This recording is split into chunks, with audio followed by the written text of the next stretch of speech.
السلام عليكم البنات، كي راكم دايرين؟ نتمنى كاع تكونوا بخير ان شاء الله. كالعاده فيديو جديد ووصفه سهله كما عودتكم دائما. اليوم جيتكم حباباتي بهذه الحلوى الجافه، حلوه الصينيه، تقطع بكميه لا باس بها وغير بالزيت. مقادير جد بسيطه تتقهووا بها. والله غير زاكيه ما شاء الله. ان شاء الله بربي تعجبكم الوصفه. وبلا ما نطول عليكم الفيديو، ما تنساوش ديروا لايك واشتراك وتفاعلوا الجرس باش يوصلكم كل جديد. وقبل ما نبداو ما ننساوش نصلوا على النبي عليه افضل الصلاه والسلام، ونقولوا بسم الله.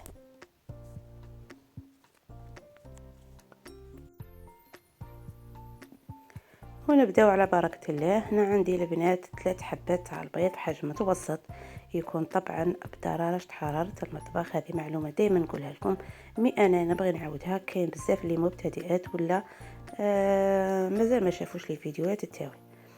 المهم البنات، هنايا حليت هذوك الحبات تاع البيض، درت لهم رشه تاع الملح.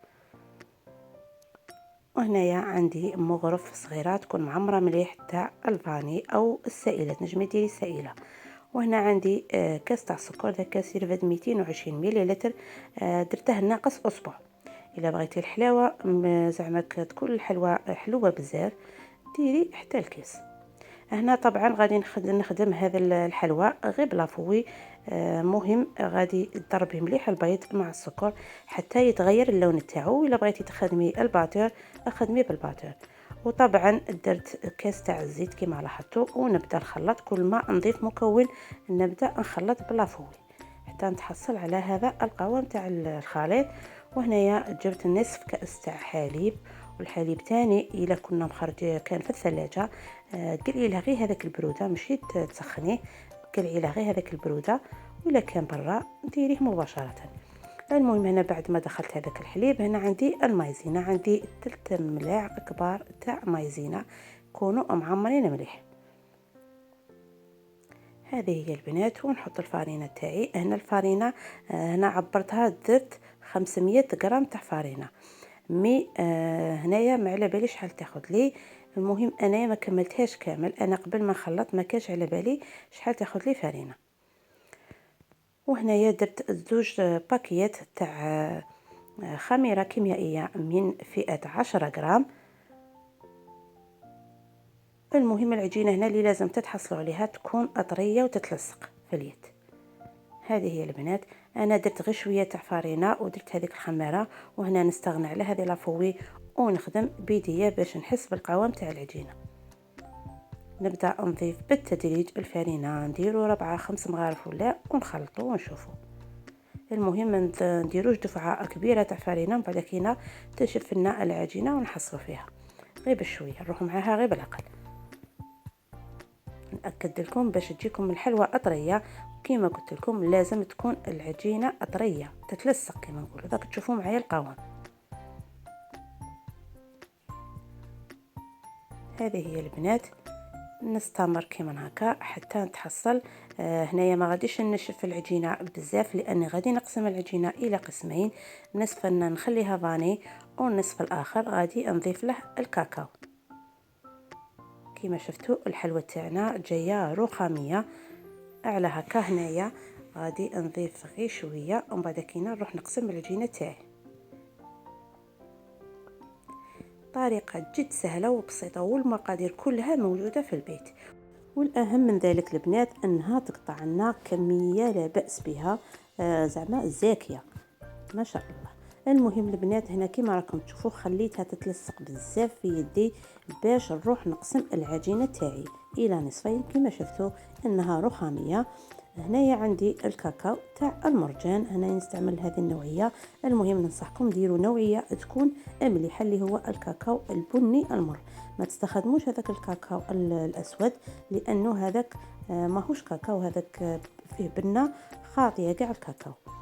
المهم البنات هنايا غادي نقسم العجينه تاعي الى نصفين متساويين، ونحاول باش نلم هذيك العجينه تاع الكاكاو.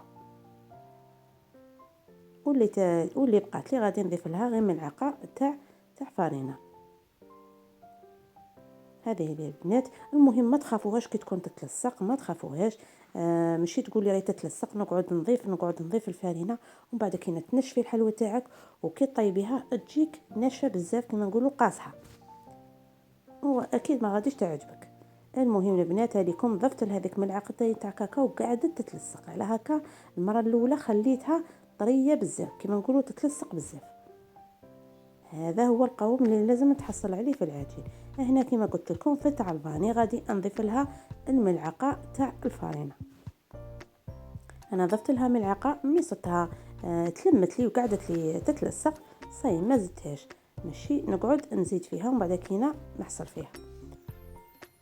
هذه هي البنات. المهم خذوا بهذو الملاحظات باش تنجح لك الوصفه. انا علاه راني نكرر لكم ونعاودكم، كاين بزاف اللي تخبنها العجينه تقعد كل مره تضيف ومن بعد كينا ما تنجح لهاش الوصفه وتقول لك الوصفه ماشي ناجحه. انا بزاف يراسلوني كيما هكا، عطيتهم وصفات تاع بريوش، عطيتهم وصفات تاع كاك، عطيتهم وصفات تاع حلويات جافه كيما هاك، ويقعدوا يزيدوا في الفارينه ومن بعد كينا تقول لك ما على باليش على خرج لي بريوش هكا وما على باليش على خرجت لي حلوه هكا. هذه هي البنات. انا خليت العجينه قدامي كما راكم تشوفوا، جبت غير شويه تاع زيت، نستعين بالزيت باش ما تروحيش للفارينه وتزيدي ديري شويه تاع الزيت. قسمت كل عجينه الى نصفين كما راكم تلاحظوا، وطبعا استعانه بالزيت غادي نحاول نشكل هذا العجين تاعي. كل وحده نشكلها حربوش، ماشي شرط يكون طويل ورقيق ولا، المهم حربوش وخلاص باش نروحوا نشكلوا هذاك الشكل الرخامي. هذه هي البنات. روح تاني تاع الكاكاو غادي نديرهم متخالفين كما نقولوا كما راكم تشوفوا. الفاني حذا الكاكاو ومن بعد كنا الكاكاو يجي فوق الفاني وهي رايحه كما هكا، ومن بعد كنا نلصقهم كامل ونحاول نحربشهم. هنا نحاول نكسل العجينه تاعي، هنا لازم نكسل العجينه تاعي ومن بعد كينا نلويها كيما هذا كيما هكا بهذا الشكل. المهم الفيديو راه واضح.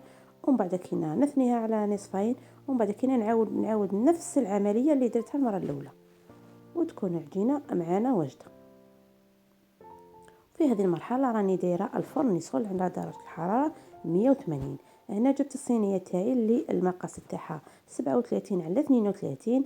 المهم فرشتها بورق الزبده.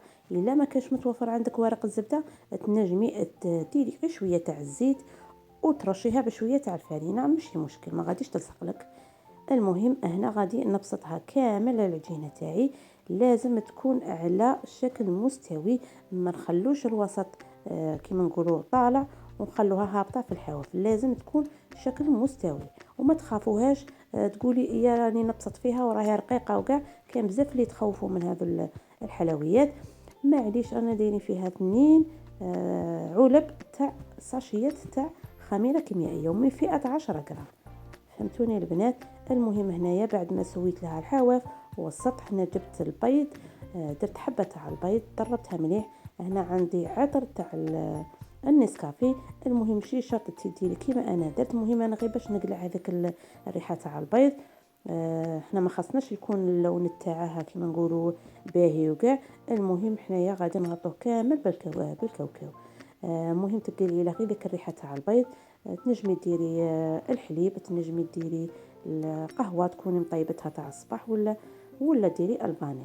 هنايا دهنت كامل السطح، ندخلها كما قلت لكم على درجه حراره 180 مع تحميره شابه من تحت ومن الفوق كما راكم تشوفوا. تشقق شويه ما يهمناش، احنا غادي كامل نغطوه. علاش تشققنا؟ لان عندنا دايرين 2 باكيات تاع الخماره. على هكا دير هذوك التشققات شويه ما يهمكش.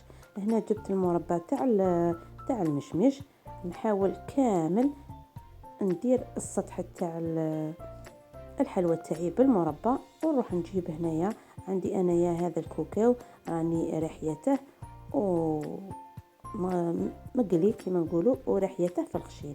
الا ما كانش متوفر عندك كوكاو ولا انت ما تحبيش الكوكاو تنجمي ديري نواه كوكو تاني يجي الشكل تاعه تحفه ويجي بنته تانيك ما شاء الله. المهم الاختيار كيما تبغي انت ديري. تنجمي حتى تشري الكوفريت تاع الشوكولا ولا تاع فاني تانيك ترحيه مليح وتغطي كامل به السطح. على قلت لكم هذه الحلوى اقتصاديه والله ما غادي تكلفك بزاف، غادي واش كان عندك في الدار تخدميها. تشري غير ذاك الكوفريت تاع 1000 وانتيا رحيتيه وغطيتي كامل السطح تاعك. هنا البنات بعد ما غطيت هذاك الحلوى تاعي بالكوكا وخليتها بردت تماما. وهنا نجي نقطعها. انا قطعتها على شكل مربعات ودرت الحبات متوسطين، ما هم كبار ما هم صغار. انتيا تنجمي ديريها على شكل مقروطات كيما تحبي. نتيا تنجمي تكبري الحبات، تنجمي تصغريها، نتيا تتحكمي فيها كيما بغيتي. المهم هنايا في التقطاع خلوها حتى تبرد. كيما راكم تشوفوا الموس دخل ما شاء الله، زعما راهي طريه الحلوى معنا. هنا قلعت لكم حبات باش نوريكم الشكل الرخامي كي جا داير من داخل. جا روعه والله، تشهي شكلا وبنه ثاني، تشهيتكم في الجنه حبيباتي. المهم هنايا غادي نحيها من الصينيه، وقطعت لي كميه والله لا باس بها، زاكيه زاكيه الحلوى. كيما شفتوا رانا درناها غير بالزيت والبيض والسكر، هذا مكان.